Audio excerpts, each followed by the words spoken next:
Y en la continuidad de Mercados por Expertos, la propuesta pasa por conocer la situación de la industria manufacturera del cuero, otro de los sectores de fuerte, predominante, me animaría a decir, presencia PYME. Para eso ya estamos en comunicación con Rubén Palone, presidente de CIMA, la Cámara precisamente de Industriales de las Manufacturas del Cuero y Afines. Buen día, ¿cómo estás, Rubén? Gracias por atendernos. ¿Qué tal, Nino? Mucho gusto en estar con ustedes. Gracias igualmente. Bueno, ¿cómo ves, para empezar, ¿no? ¿Cómo ves la industria en general? ¿Se puede hablar de una recuperación sustentable a esta altura del año? Lo de sustentable lo vamos a ver en el tiempo. La realidad es que hay una reactivación que ya tiene varios meses. Yo he charlado con colegas de otros sectores que me han manifestado que sí, que hay una recuperación. La actividad está mucho mejor. El hecho de que haya un aumento en la movilidad social hace que aumente el consumo y otras variables que seguramente podemos analizar que llevan a esta situación, ¿no? Claro. ¿Y qué está pasando en la industria de la manufactura del cuero en particular, la marroquinería en líneas generales? Bueno, la marroquinería, de más está decir que fue uno de los sectores más castigados, toda vez que los productos que nosotros comercializamos están directamente ligados a la movilidad social. Es decir, carteras, valijas, bueno, ni hablar de equipajes, mochilas y demás, son todos productos que estaban directamente relacionados con la movilidad y el ASPO nos ha pegado, nos ha impactado muy fuerte. De todas maneras, por eso mismo es uno de los sectores que más tardó en recuperarse.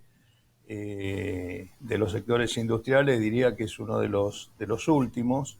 De hecho, los guarismos daban que para marzo de este año la, la industria había recuperado un 6-7% comparativo con 2019 y nuestro sector todavía estaba un 5,8% por debajo. Ujú. De todas maneras, y tomando 19 que no era el mejor año, ¿no? Claro. De todas maneras, estos últimos meses ya se ve una reactivación mayor. Ujú. Comienzo de temporada nueva, apertura de la movilidad social, como decía, la estacionalidad que tiene que ver con las fechas puntuales, en este caso el Día de la Madre, la proximidad de las fiestas, bueno, hace que haya un poco más de actividad. Perfecto.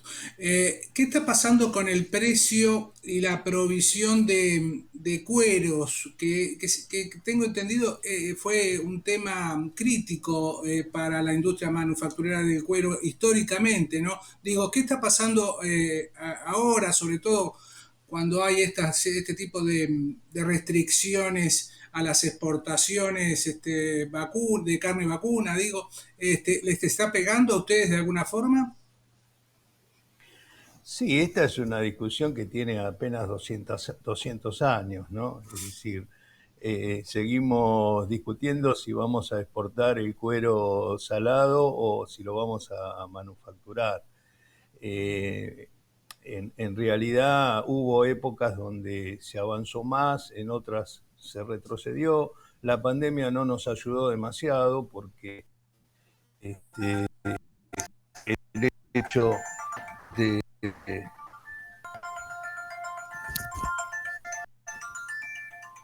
perdón, me estoy, No, por favor. este, decía que la pandemia no nos ayudó demasiado porque hubo que tomar medidas eh, de excepción, como permitir exportación de cuero salado por impunidad de procesamiento aquí, y eso ha quedado y tenemos una compleja, compleja porque mmm, con el tema de la prohibición de importación, de exportación de carnes, es como que los frigoríficos tratan de hacer una diferencia a través del cuero, que en realidad es un subproducto, este, Pero bueno, ahí tenemos cierta dificultad porque se está exportando mucho cuero salado, y eso hace que la oferta que tenemos en el mercado no sea la que nosotros necesitamos, tanto en Claro, calidad, en precio, y en cantidad. claro. ¿Y qué retenciones paga el cuero crudo, Rubén? Y yo diría que es simbólico lo que pagan, estar en un 4%.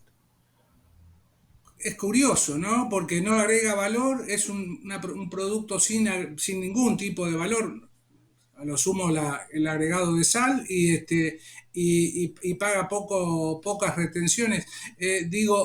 No parece en línea con lo que viene haciendo el gobierno en materia de promover el agregado de valor en las exportaciones locales.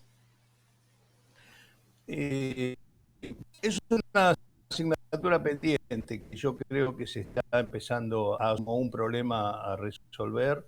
De hecho, lo hemos estado charlando con el gobierno y hay algunas ideas de sostener la producción de manufactura contando con materia prima. Ujú. Está bien.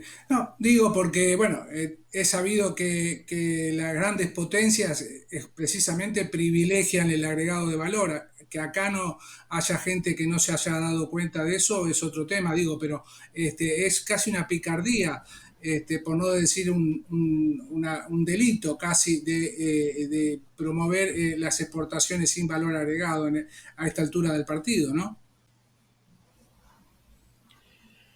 Digamos que este es un proceso que ya tendría que haberse resuelto si no hubiera estado la pandemia de por medio. Nosotros Ujú. estamos trabajando con el gobierno en esta cuestión desde hace algunos meses porque en el contexto de pandemia no era posible pensar ni siquiera en la producción de manufactura para el mercado externo, que es lo que a nosotros más nos interesa, Claro. porque el mundo estaba cerrado. Es como que recién estamos empezando con eso y tenemos expectativas de llegar a muy buenos acuerdos en ese sentido. Perfecto. Rubén, ¿qué lectura haces de lo ocurrido en la semana post-paso? La carta de la vice, el barullo político en el oficialismo. ¿Qué les parece a ustedes, a los industriales, todo esto? ¿Frena la industria tanto ruido? Creo que se está dando un fenómeno que antes veíamos en los países centrales y lo envidiábamos de alguna manera, que es desacoplar un poco los ruidos políticos de la economía real. Creo que está funcionando por distintos andariveles y creo que eso es lo mejor que nos puede pasar. Ujú. La economía se está reactivando más allá de estos ruidos y nosotros vemos perspectivas de crecimiento en ese contexto. Esperemos que el frente de gobierno acomode sus diferencias, eh, me parece sano que las tengan también, porque Claro. es un frente. Personalmente no me molesta que eso se haga de cara a la sociedad porque me parece que de alguna manera se nos hace partícipe. Así que personalmente, y creo que por lo que he charlado con nuestros colegas, no es algo que haya molestado demasiado. Ajá. De alguna forma, querés decir de que no pisa el freno, por más ruido político que haya en el oficialismo, y porque bueno, mucha gente habla de un aumento de la desconfianza y de frenar todo tipo de decisiones, llámese inversiones, por ejemplo, toma de personal y otras decisiones estratégicas de ese tipo, ¿no? Por lo general, nuestro sector en su gran mayoría está ligado al mercado interno y las variables a las cuales más importancia le damos tienen que ver con la demanda. Si nosotros tenemos demanda, las inversiones caen por sí solas porque necesitamos dar respuesta a esa demanda y vamos a hacer todo el esfuerzo que esté a nuestro alcance para hacerlo, sobre todo teniendo en cuenta las fluctuaciones de la economía argentina, donde cada momento de bonanza hay que aprovecharla. Así que creo Ujú. que quizás en otros sectores donde se trabaja con grandes inversiones, ese tipo de dudas exista. En el caso nuestro, incluso en el caso nuestro, porque nuestra producción es de mano de obra intensiva,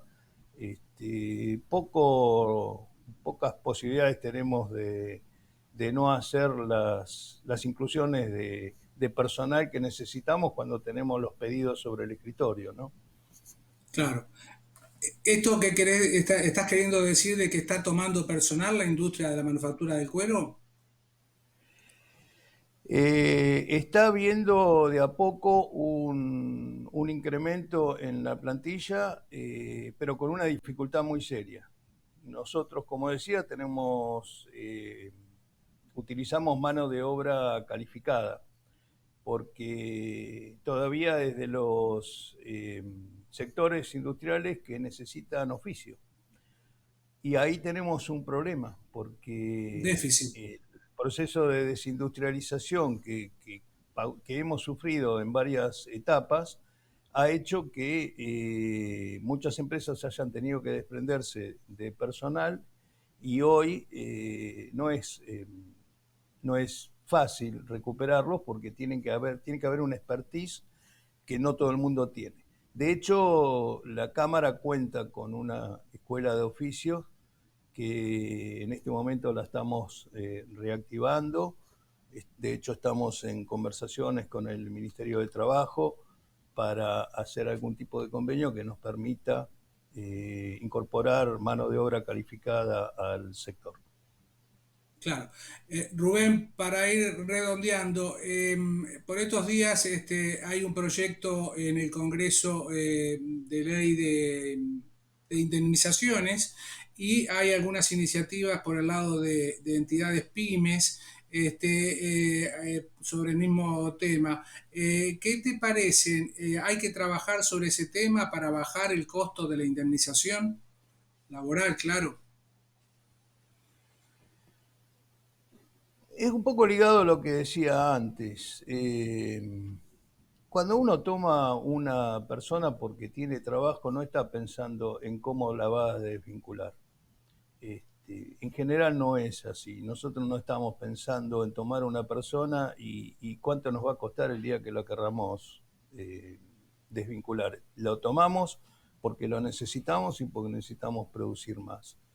Quizás sí haya que corregir algunas cuestiones que tienen que ver con abusos, este, pero que están más de la mano de algunos profesionales que del personal corriente.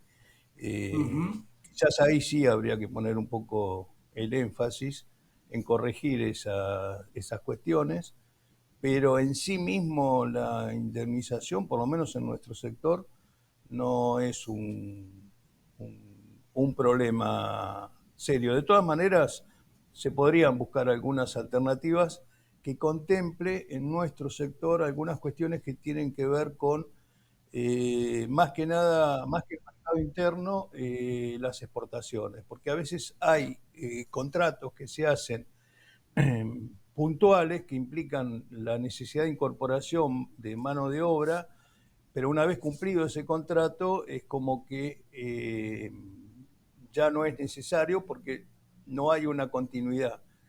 Para Desde esos ya. casos puntuales sí quizás sería necesario establecer algún tipo de mecanismo de trabajo transitorio o alguna cuestión así que tendríamos que charlarlo.